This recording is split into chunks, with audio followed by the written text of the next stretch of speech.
ఈరోజు దేవుని మాటలు. కీర్తన గ్రంథము 1వ అధ్యాయము 1వ వచనం నుండి 6వ వచనము వరకు. 2 త్రోవలు. దుష్టుల సలహాలను పాటింపనివాడును, పాపుల మార్గమున నడవనివాడును, అపహాసుల కూర్చుండు చోట కూర్చుండి నరుడు ధన్యుడు. ప్రభువు ధర్మశాస్త్రమును ఆనందంతో పారాయణం చేయుచు రేయింబవళ్ళు దానిని ధ్యానించువాడు ధన్యుడు. అతడు ఏటి ఒడ్డున నాటగా సకాలమున పండ్లనిచ్చు ఆకు వాడిపోని చెట్టు వంటి వారు.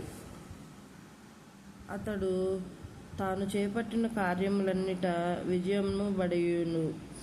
కానీ దుర్మార్గుడిట్టివాడు కారు.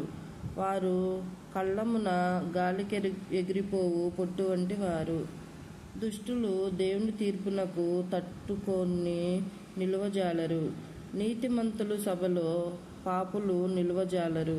నీతిమంతుల మార్గమున ప్రభువునకు తెలియును, దుష్టుల మార్గము నాశనమునకు నడుపును. ఇది ప్రభువు వాక్కు.